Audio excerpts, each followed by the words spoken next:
Ladies and gentlemen, to get top-class students, we need top-class teachers. Just employing them is not enough. We also need to value and nurture them by paying them handsomely and providing them with avenues of growth. But how do we help our teachers build skills? This is the topic of our next panel discussion.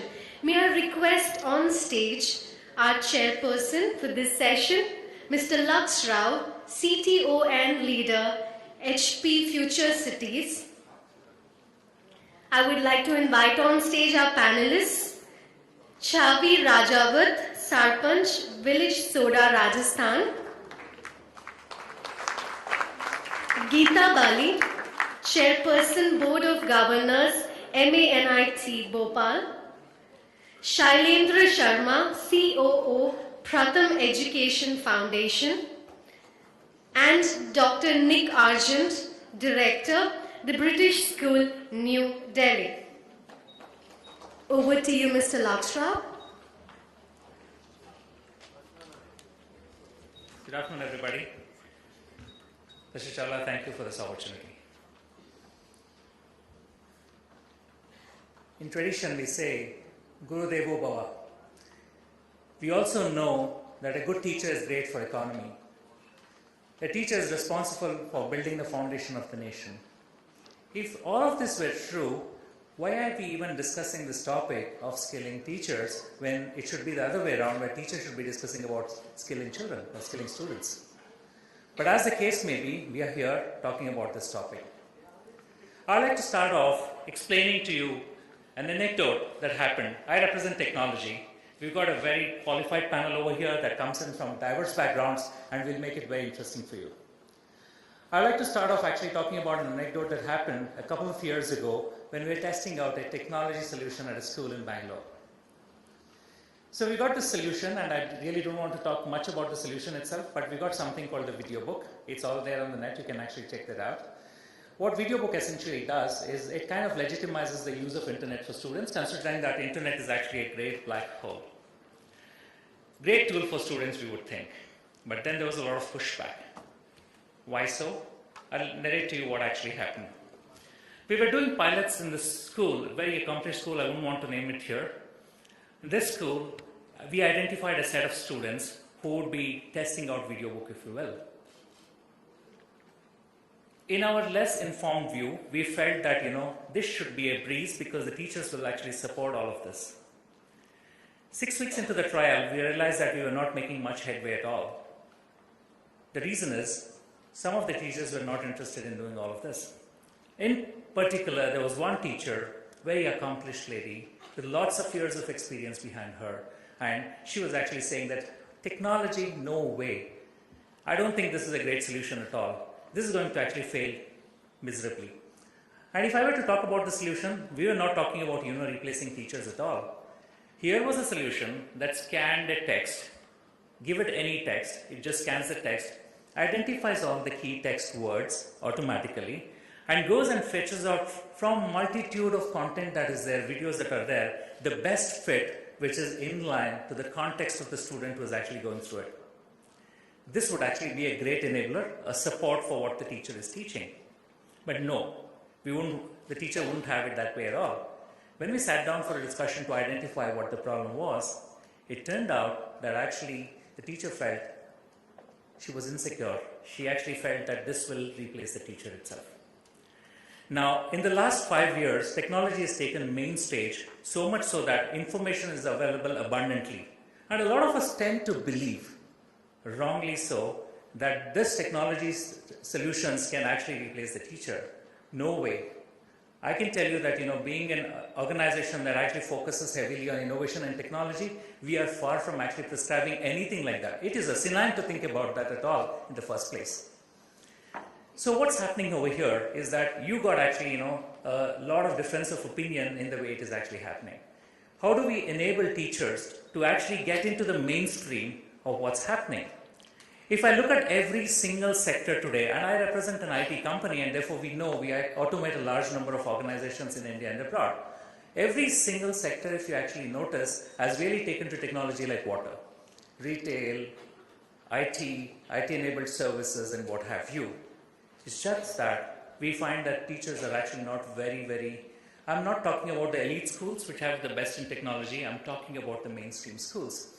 So that gives us actually a very wonderful platform today to deliberate, to talk about, how we can, address the problem of skilling teachers. If technology has created a problem for teachers today, because, quote unquote, this teacher actually said something to me.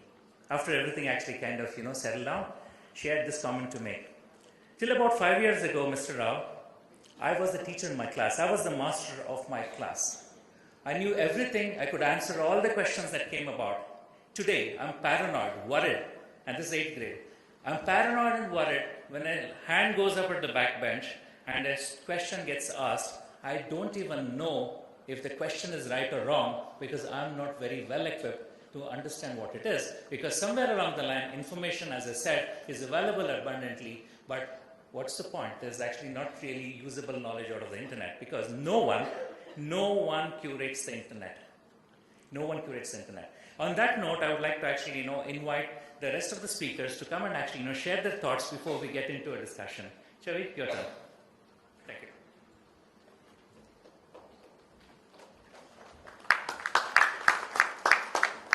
Namaskar, everyone. Namaskar, everyone. Much better. Why do you think that is? Excellent. Apart from that, it took a while. It required a little bit of nudging for people to reciprocate. Pardon me? Yes. Well, thank you for saying that. Firstly, of course, I want to thank Mr. Chalendra and the team for having me here. But the question that I've put forth to you just points out to our education structure in our country today. What does it do? Anyone? What do you think it does? Precisely. Changing ourselves. Absolutely, that's what we need. What happens, I feel, is that we, somewhere along the line, have forgotten to question. We refuse to let our minds think. And as a result, what an educational institution also does is puts us in these boxes, these stereotypes. So some of you seated here in this August gathering probably think that you have better knowledge, greater wisdom, age being on your side. While some of you may be in awe of all of us seated here, why? Just because we're up here on stage and we've been called to be speakers. But that doesn't make us any different from any of you. And I think that is what needs to be instilled in each one of us, and that has to happen at a very tender age. And our education system is what needs to ensure that it nurtures that element. Education is about enlarging the horizons of human perception, but today it has shifted into a mode where people believe it's about enforcing heaps of information. And as we heard earlier, yes, information is useful in a certain way, it will help earn a living, but it is not going to make one's life. And that is what we need to realize. It's not about giving ready-made answers, but about nurturing an active intelligence which constantly searches and seeks.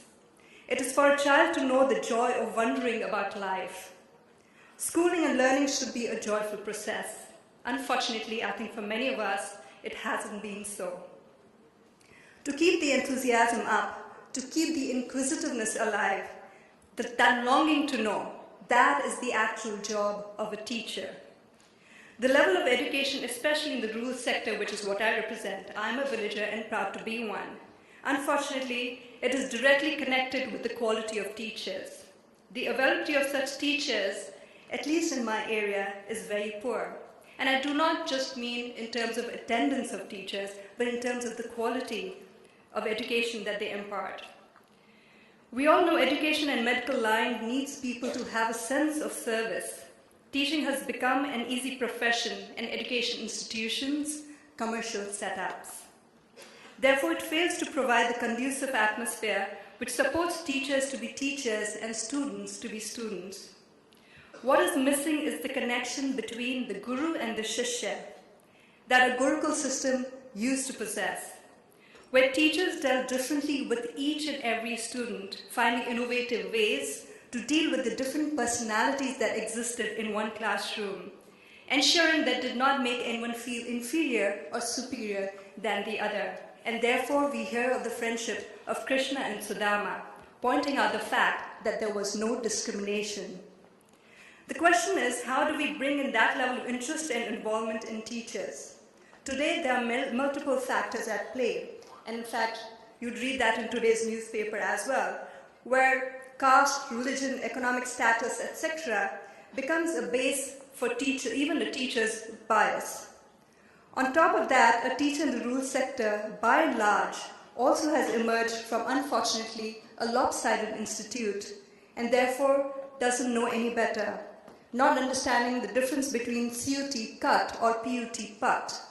How can they then be expected to provide the required quality? And I'm not just restricting this to English. Even the process of, say, precipitation or photosynthesis, if the teacher does not herself or himself understand that, how is he or she going to teach it to the students in the classroom?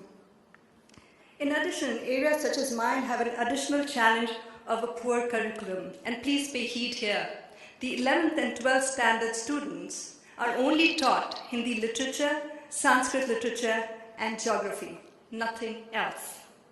What future do such children hold, and especially when they are going to proceed into becoming teachers in the future? There's a large talent pool that India clearly is losing out on. The solution I foresee lies in the hands of technology. Yes, there are insecurities, but we need to ensure that we involve the teachers and have them take ownership, using apps and interactive teaching methodologies that will make the process of learning as well as teaching fun, while also ensuring there is no discrimination, because at the end of it, we all know technology is the only thing that does not discriminate. We also need to teach creative skills in the form of arts and crafts, as pointed out by our previous speakers, which will enhance creativity, make the child realize his or her talent, and eventually lead to entrepreneurship. We need intensive teacher training programs, including training teachers on the basics of child psychology. I think that is imperative. In addition, teachers in rural sectors should be left to do the job of teaching alone, instead of being put on deputation to conduct surveys or oversee elections, as they are often led to do.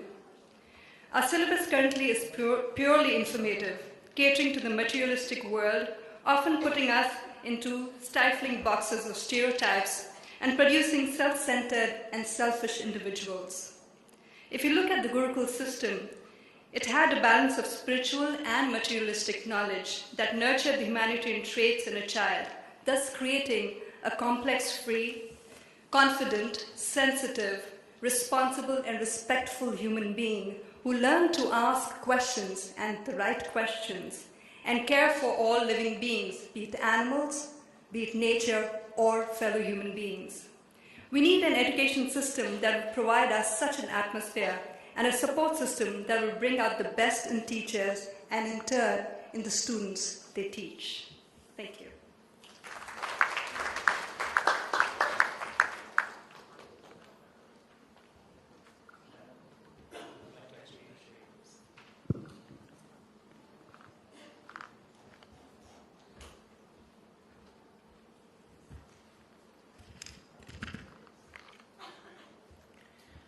Good afternoon, everybody. First of all, I would like to congratulate the organizers for picking up a very appropriate topic for this session. How do we help our teachers build skills? This is a very critical question that we as an organization have been grappling with. And I would like to come straight to this subject.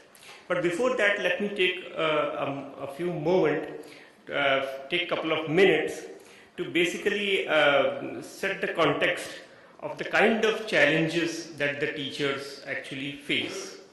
And how the education system has created a situation today where what teachers are expected to do and what their current skill sets are, where the gap lies. To begin with, when I started my own career about 14 years back in education, I used to hear this cliche very often, which I'm sure most of you must have heard, that actually there is no political will, or there is little political will to have universal elementary education in this country.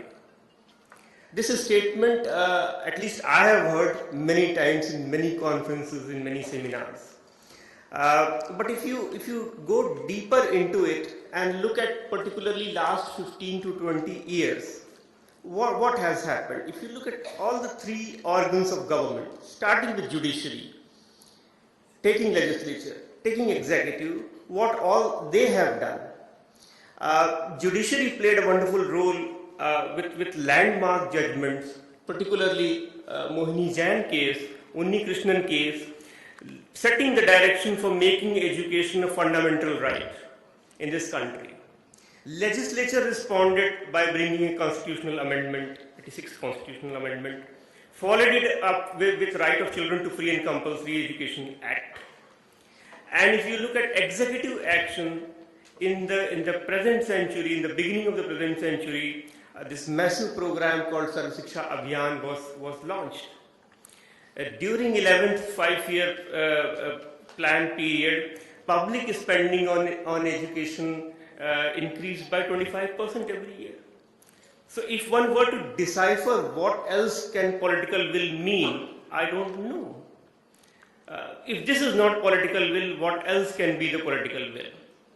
So having stated that, still we feel the sense of unease, perhaps not everything is right.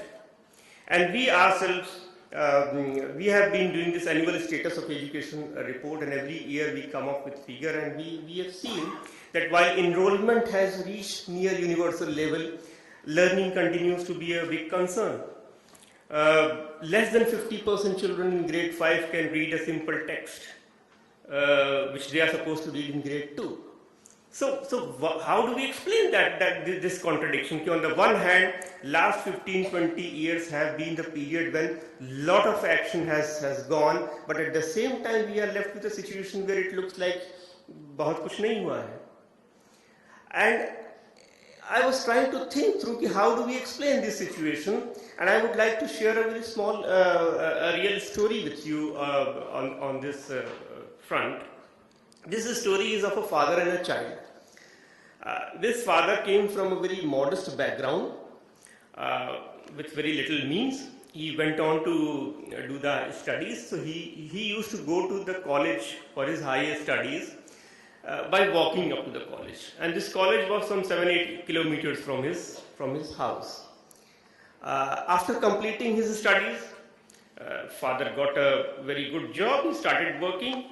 He had a son, and son started studying. And this father was always thinking that if only I had a cycle to go to the college, my life would have been much easier, and I would not let this happen to my child. So when his own child enrolled in the college, he went and bought a cycle for him and gave it to the child, saying, "Son, you won't have to suffer the way I suffered. Here is a cycle for you." And this child looks, what do I do with the cycle? I wanted motorbike. The time has changed. And this father was, but I am going by my experience. You need it. He said, yes, I need something to go to the college, but not cycle. The times have changed. I think if we look at our policy formulations in the law, the way it has been, and the present reality of the schools and the class and the aspirations of people, it's the father-son story. So if I were to look at the contemporary realities as it exists, so I would be tempted to look on three fronts. The law as it exists, how does our school and the classroom look like, and what are the skill set of the teachers currently. So if I were to look at the law says, in the context of, I'm talking about in the context of the teacher, the law says that the teacher has to have an appropriate minimum qualification to be a teacher. That's number one. And that this teacher is expected to complete the curriculum. And what is this curriculum? This curriculum is something which the states have created ages back. NCERT came up with National Curriculum Framework in 2005. I don't know of any state which has revised the curriculum in the light of NCERT's NCF. Look at the classrooms. If we were to look at ASER 2014, at the moment 36% is primary schools in India, rural India, are those which have less than 60 enrollment of less than 60. So as per the norms of right to education, there can be a maximum 2 teachers in this school. So if one teacher is on leave, then one can imagine that the other teacher is left to just mind the class for the rest of the time. And you look at any grade, any particular grade, starting from class 2 up to class 8, you will find children at least in the range of 4 years studying in that. So you have a situation of multi-grade and multi-age classroom scenario which the teacher has to face. She's a human being. Now, if we were to take the third thing, what is the teacher's own skill set in this situation? We in Pratham conducted 2 studies. One was in 2006-07, which is called School Tells. It's a study of 160 schools in the state of Bihar and UP. And another study is called Inside Primary School, which was conducted between 2009 and 10, covering 5 states. We try to look at teachers' own knowledge of the content, their own ability to look at how children commit mistake when they solve certain things, their own ability to explain in their own words what the textbook says, and their own ability to create questions so that the dialogue can happen with the children. And the results were surprising. I don't want to say that, but that's the situation with respect to the skill sets of the teacher. So there is at one level, and mind you, the right to education says that the teacher has to have minimum educational qualification, and as per DICE 2013-14, 82% government school teachers have minimum education qualification. 71% primary school teachers have education qualifications. So I am talking about the teachers who meet that norm. So clearly we have an issue of knowledge of content on the one hand, and the skill to be able to translate that content among the children. There's a big gap that continues to exist. Now what do we do in this situation? I would just offer 3 suggestions, because in the morning also other panelists have spoken about it. What I would say that the Right to Education Act has created a situation where teaching, not anybody can become a teacher. So what I would suggest here is that one should encourage interested people to come and participate in teaching learning activity. Dr. Harshvardhan spoke in the morning about how in the national literacy period, the people from the community, particularly young girls, would take pride in teaching. I would also suggest that there should be periodic assessment of the teacher's own skill, and that should be they should be supplemented with the input. And this should be done 3 to 5 years, and whatever support they require, that should be given. And it should also be possible that those who are not upgrading their skills should actually move out. And there should be swapping between teaching and training. So we have a situation where diets, which have a perpetual problem of not having adequate staff, that can be overcome. So the experienced teacher can come to the diets to become a trainer for 1 or 2 years, and then they go back. So that would create a lot of peer learning among the teaching community as such. So I think we will have to radically look at how we look at teaching as a profession, and unless we look for solutions which are relevant in the present context and engage with others who have interest and passion for teaching, we would continue to grapple with this issue. Thank you so much.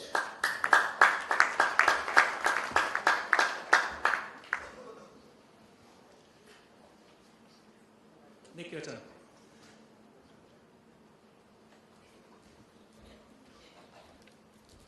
Good afternoon. Just to give you one sentence of background, the British School is the fourth school that I've run.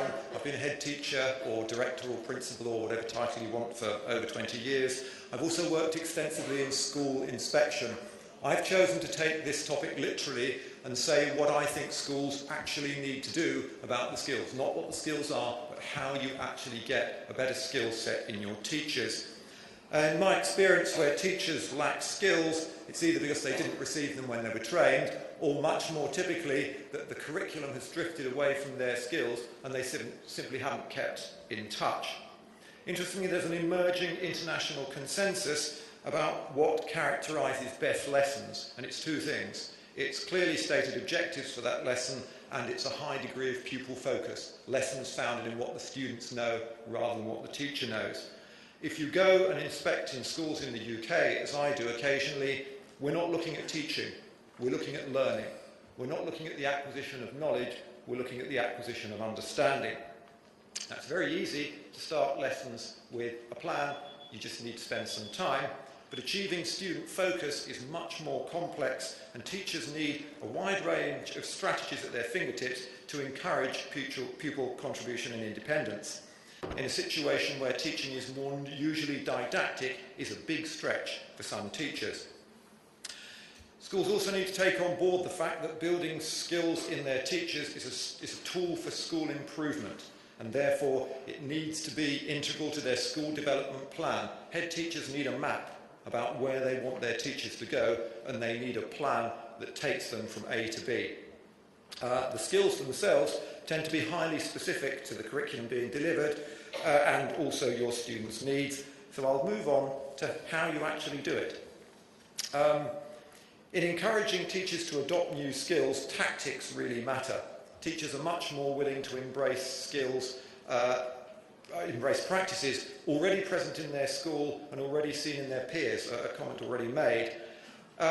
So identifying those teachers who exemplify the skills you wish to promote and using them as champions is fundamental to success. Yes, senior managers must lead by example, but they have to encourage colleagues to contribute because teams are greater than their sum of their parts. How you actually deliver the skills, once you've decided what they are, vary with your circumstances, but there are 3 or 4 really obvious strategies. You have to have a robust in-service training programme, it needs adequate funding, it needs adequate time, and it has to be valued by the teachers as an integral part of their continuing professional development. If you don't do those 3 things, you're wasting your time and you're wasting your money. Practical training varies from everything from sending individuals on courses to increasingly doing things online, which is really good news for some of those people in more remote places. And of course, at the other end of the spectrum, it's bringing in the expert to tell you how to do it. But I've already said, I don't think that's a particularly good model. Absolutely fundamentally, your training needs to address groups such as gifted and talented and special educational needs, because when you improve your school, looking at the performance of those groups is absolutely fundamental to achieving success. Mentoring programs alluded to earlier are really good devices for schools to use. They allow you to have differentiated strategies for the underperforming teacher as opposed to the undertrained teacher. My school has relatively few international staff, even though it's the British school. We deploy them very carefully, very strategically, not only for the benefit of the students, but also where we think they will help train their colleagues. Getting colleagues to observe their peers is, again, another really important way, particularly if you know who your gifted practitioners are. In my school, we use triads, where teachers take it in turn to be the observed, the observer, and a mentor who oversees and comments on the process for them. This works extremely well in encouraging professional dialogue. Our induction programme also talks to staff about the skills we expect them to deploy in the classroom, exemplifying what we expect to see when we go in. There's much more. I could talk about school-based action projects, etc., but I won't because I think I need to move on. Having done all this, having set up a system where you are going to upskill your teachers, you have to monitor that it's happening. Absolutely fundamental to this is systematic lesson observation. You need to go in, you need to see teachers teach. They should be seen teaching at least once a year. Somebody has to be giving them feedback. And if you don't carry out systematic lesson observation, you've absolutely no idea whether actually the skills are getting through to the classroom. I could say a huge amount about the importance of lesson observations, but again, time precludes me doing so, but it is a really big topic. Other things that I think might be new or unusual, go and do learning walks. If you're a manager of a school, go and be a student for a day. Ask them 24 hours later what they learnt. You'll be really surprised by what students say they took away from lessons that you were sitting in. You need robust performance evaluation. You need a system which looks at teachers and assesses whether they're doing a good job. If they're not, puts remedies in place to affect that. And really, you need an inspectorate. You need somebody who looks externally at the quality of education schools provide. Schools also need to use formative data. I don't mean exam results, I mean predictions of likely student performance. There are a wide number of devices to achieve this nowadays, against which you can gauge whether students are performing at their correct level, and then you can act if they aren't. My final comment, you'll be relieved to hear, is that helping staff to acquire skills, schools have to create a culture where teachers understand their individual accountability for the progress of their pupils, and therefore that acquiring and honing the skills is not just desirable, but essential. Thank you.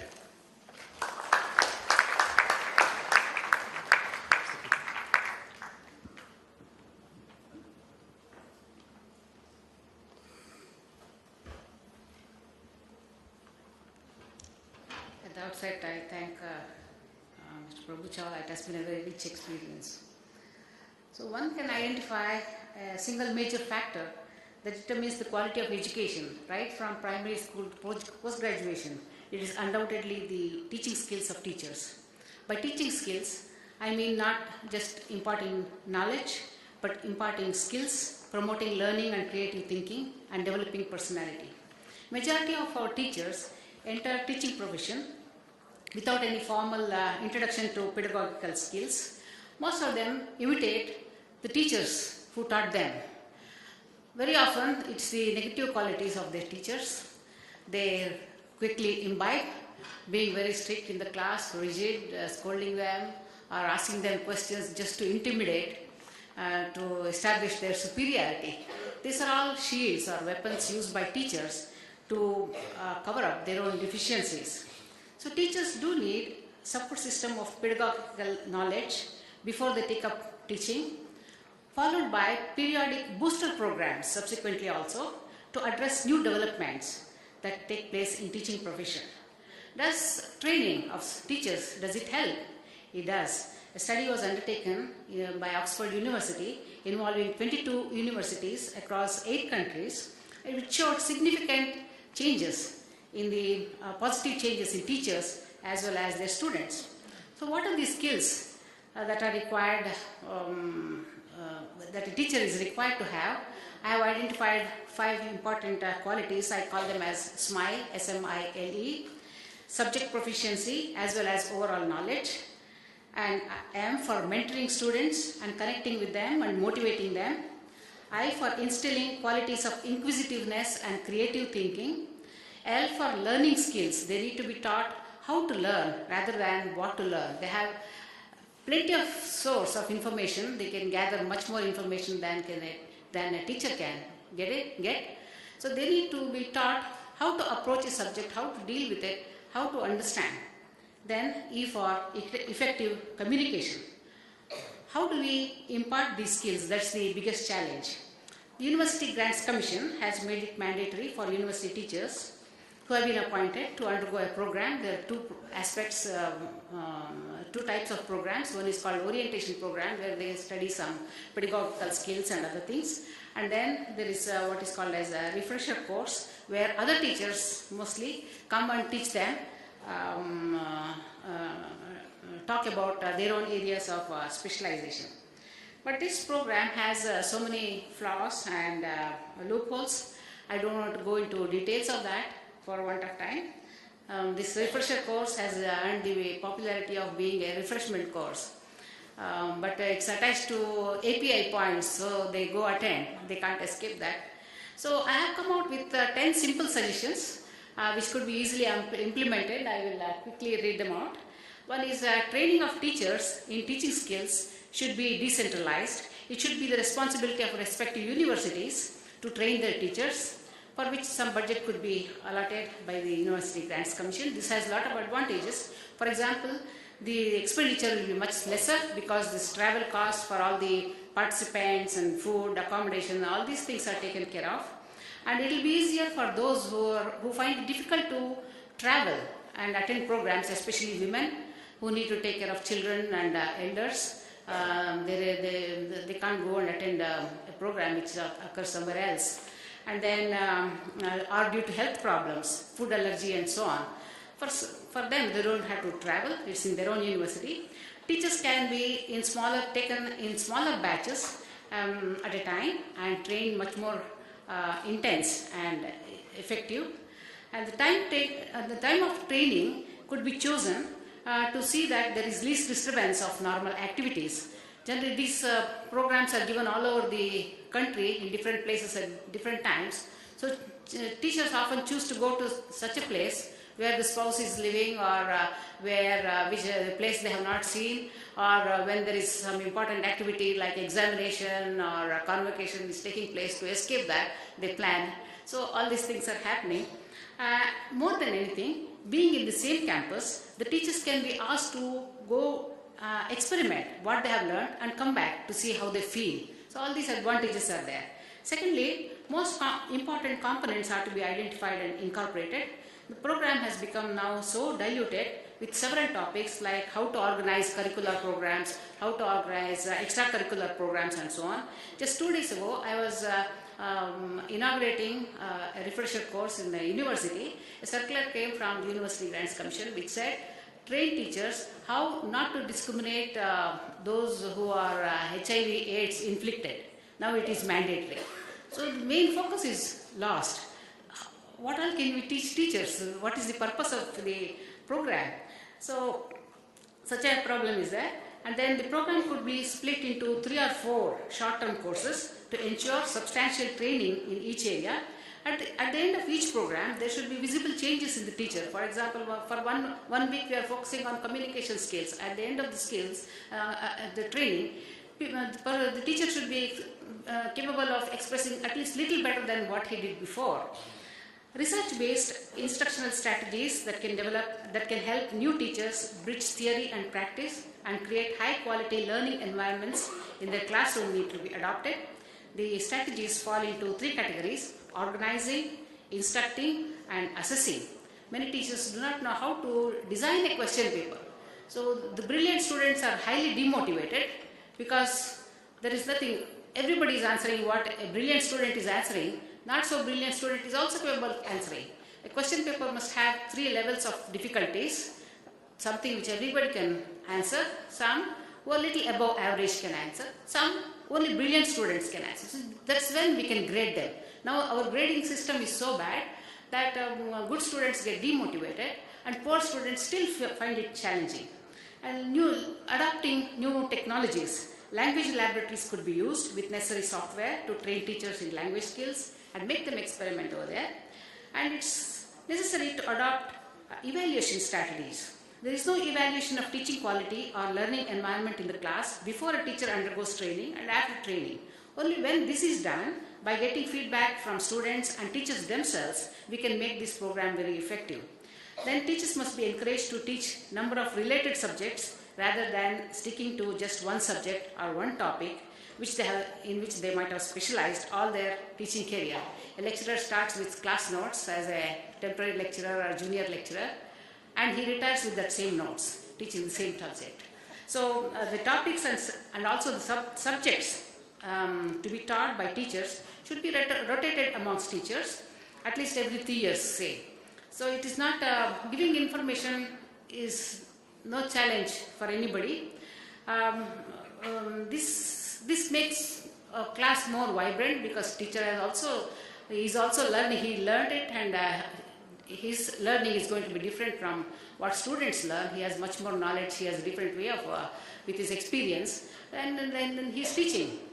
That's going to be a better classroom environment.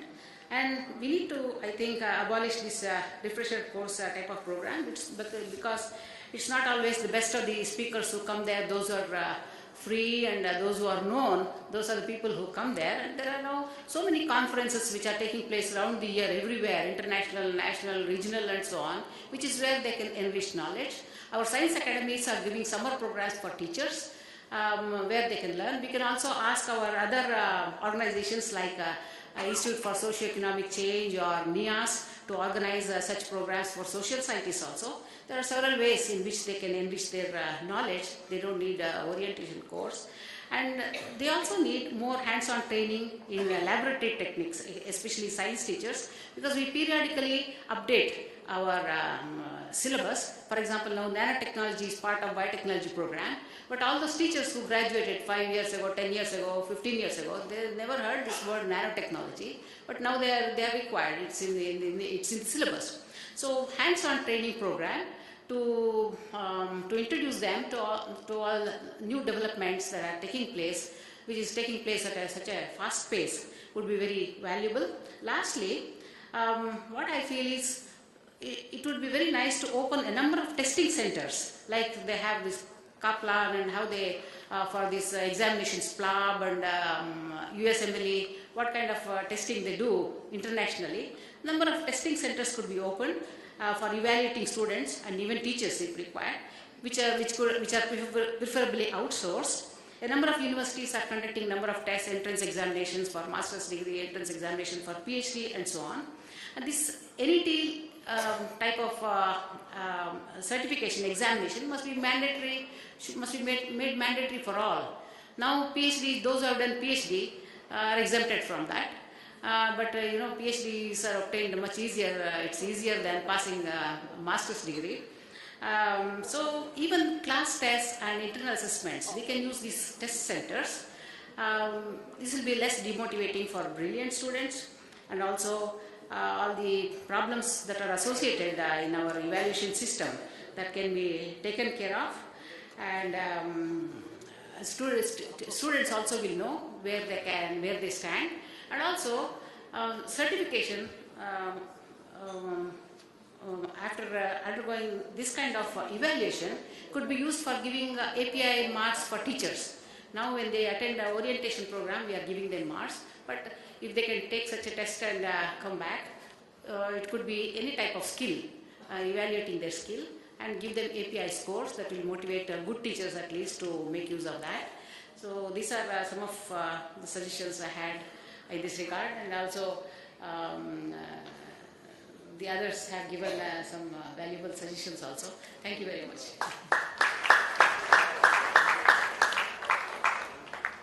We really don't have much time for any Q&A, but thanks everybody. In fact, I was very much looking forward to this thing, Normally the teachers ask me all the questions. I wanted to ask all the questions to the teachers today, but I don't have that opportunity. There's only one thing that I want to ask you. You talked about SMILE. Okay, what is it that will bring a smile on the teachers? It's not so much about making, facilitating and providing programs to them, but are the teachers really motivated in the first place? Is teaching profession their choice, or is it something that was thrust upon them? Apologies to the teachers here, but this is a question that I thought I'll ask. You want to go first, Professor Geetha?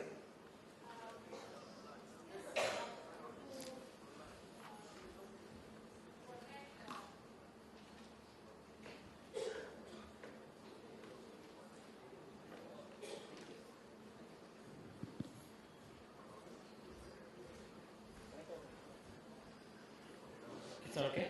Speak louder. It's working. It's working. Okay. This is very important,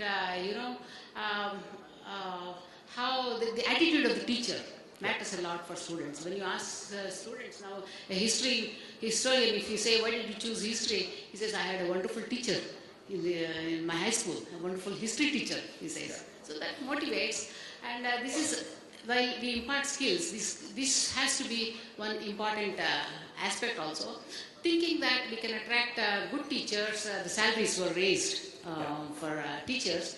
But I wonder whether this really helped, because there is tougher competition for the jobs. Right. So those who are not really tuned for teaching, they compete more fiercely now. Yeah. So that has resulted in that, and still eliminate good teachers.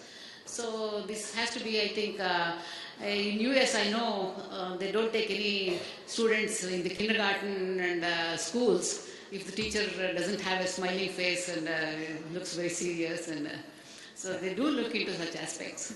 I don't know, that's interesting. That's an insight for me today. Okay, good. Thanks a lot. There's one question actually to you, Chhavi. You talked about technology being a great enabler. Okay, you talked about apps and stuff like that. But my experience is that, with applications, I think we need to go through. The students will actually take it like fish to water.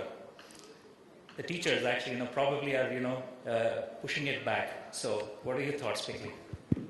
As I shared, I think there has to be that sense of ownership which needs to be created. So I personally believe that the first and foremost thing when we're introducing technology is to sit with the teachers separately and take them through it and make them realize that it's going to make life so much more easier for them. And I think that is doable. At least I'm speaking purely from the rural sector.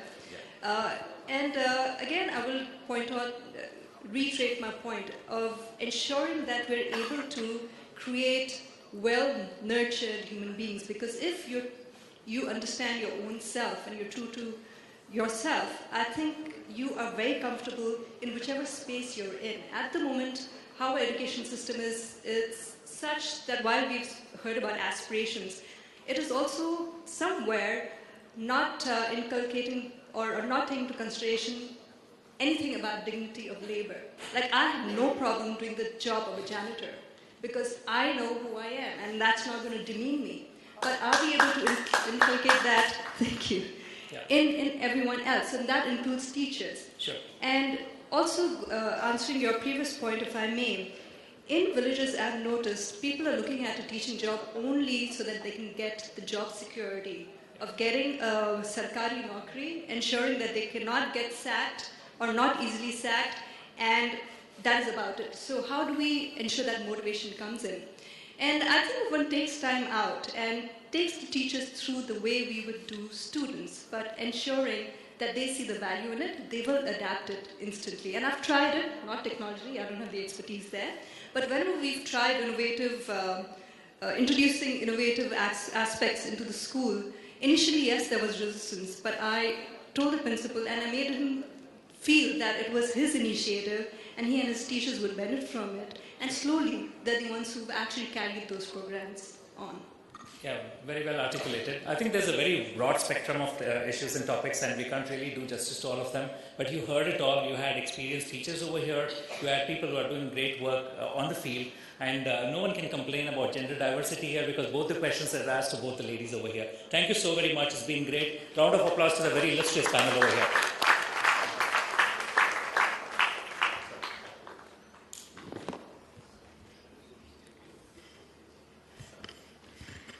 That was an extremely interesting session.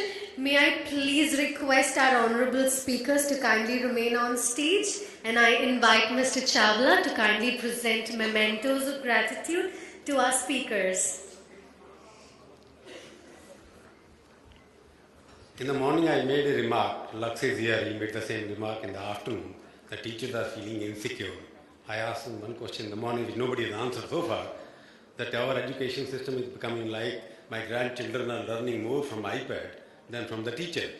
And whether companies like yours will make our teachers redundant all over the world or not, that's the threat we are facing now, because the teachers are finding themselves non-competitive because technology is providing more information than the teacher can. So we have to re-examine our system, because whatever you're putting on the internet or other thing, that is much more westernized education, which may not be suitable to Indian situation. So you have to Indianize the content so that our teachers don't become irrelevant, because you don't put in Indian context education system here. So you have to think in those terms. That's the point I'm being with you.